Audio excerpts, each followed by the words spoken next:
I think we all know the UK property market is struggling, is changing at the moment. And we all understand the concept that markets work in cycles. And it's not just with property. In reality, the world order is potentially changing and it's all interconnected. Now, specifically with UK property, average house prices might look steady on the surface. But beneath the surface, house prices adjusted for inflation have been dropping. More and more homeowners are sitting on properties they can't sell. Landlords are selling up in their droves, which is now the biggest single reason for tenants losing their homes and needing council support at the moment. While corporate landlords are swooping in, really right now being relied upon by government to build up billions of property in the process. And younger generations are just giving up altogether. And can you blame them? More than half of young people have considered leaving the UK. Over the past 18 months, I've watched the housing market change more dramatically than I think at any point in my last 13 years running my national property businesses. My estate agency, British Home Sellers,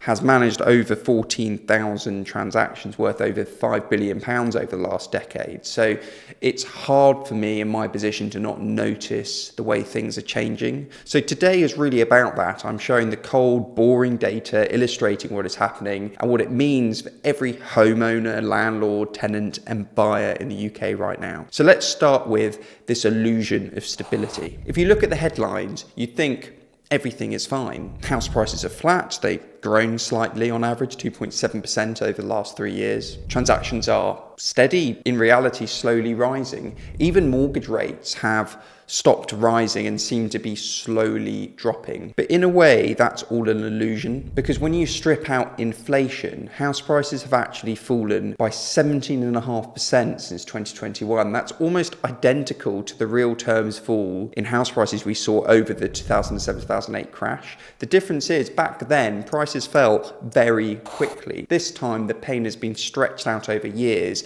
and obscured by inflation. It's not a sudden collapse, it's a slow motion correction, a stealth crash in a way, hidden under the illusion of stability. Why? Because no one, not the government, not banks or homeowners, can afford another 2008 financial crash. So instead we get inflation in a way doing the dirty work. It's quietly eroding the real value of property whilst prices appear stable. And there are three key things slowing house prices right now. The first is supply is rising, but buyers aren't. There've been 1.4 million new listings this year, up nearly 4% on last year. Sales agreed are up 5.1%, which obviously is great. And completed sales are up a massive 12.8% on last year, which is huge. But this is the problem. 1.4 million properties listed for sale, 1 million properties sold subject to contract, 780,000 completed sales. So supply is still outpacing demand, and the problem this creates is so far year to date there have been 919,000 price reductions, the most ever tracked, a 16%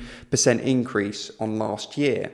So more people are trying to sell than buy. As a result, in much of the UK, there is just an oversaturation of properties on the market. The properties that sell are those that are undercutting the competition by dropping their prices. Now, to illustrate this, 38.7% of concluded sales listings had at least one price cut, and this works hand in hand with the rise of forced sellers. 1.8 million homeowners will roll off low rate deals this year, moving from roughly 2% interest rates to nearly 5%. So for many, that means mortgage payments rising 30-40% overnight. Some can absorb it, but thousands can't. So what do they inevitably do? They sell or try to, and that's one reason supply keeps climbing. Add to that older homeowners, especially those worried about the government's inheritance tax changes. With retirees, we've seen a 26% surge in pensioner home sales since 2004, with more and more concern around tax, inheritance tax, even changes to how gifts are taxed. It's promoting more and more pensioners to downsize and plan. This isn't just downsizing, it's defensive selling. And of course, the final thing swamping the market with supply is landlords selling up. A third of all landlords have either sold up or actively trying to sell. So we have supply increasing because of forced sales due to interest rates still being high, 26% surge in pensioners selling because of their concern around around future tax changes. A third of landlords trying to exit the market because of the Renters' Rights Bill.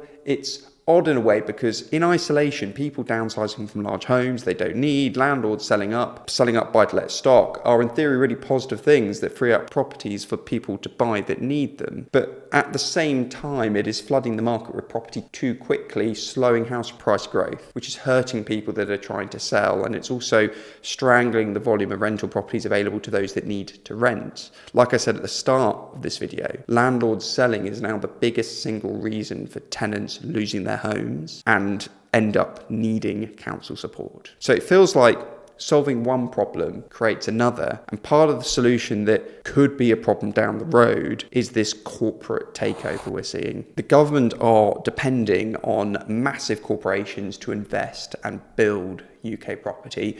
Build to rent now accounts for 1 in 5 new homes being built in the UK. Granger owns over 11,000 homes and is building more.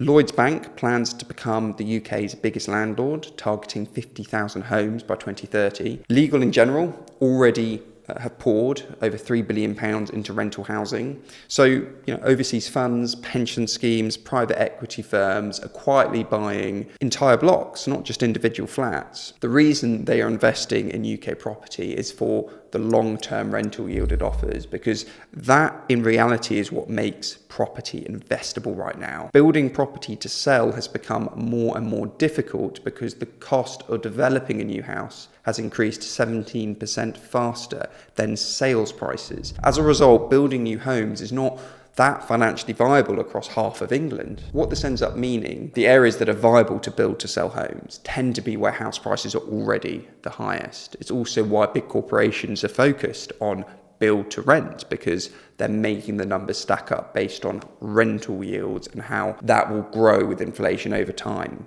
Long-term property ownership, long-term rental yield is what makes property most attractive to corporate investors right now. Building to sell is actually really tough for developers right now. So in conclusion, supply of property on the market is exceeding demand because of higher interest rates, pensioners downsizing and landlords exiting the market, which in theory is a good thing, but as a result, house prices are stagnating because more supply than demand, because there's more supply than demand. House prices are falling when you then adjust for inflation. Building new homes is tough because the cost of developing a new home has increased 17% faster than sales prices. The real long-term money for corporates is building to rent, holding on to these assets long term for rental yield, which could become a problem down the road if it becomes too monopolistic. So this is a double-edged sword, because in reality we need house prices to stagnate for the next 30 years for average wages to catch up with house prices. But at the same time, that is going to annoy many people that own property. And of course, constructing property isn't getting any cheaper. What do you think to all this? Is this situation a good or bad thing? For some, it's good, it seems. For some, it's bad, it seems. And share this video, most importantly, if you think someone else needs to see it. See you up in the next video up here.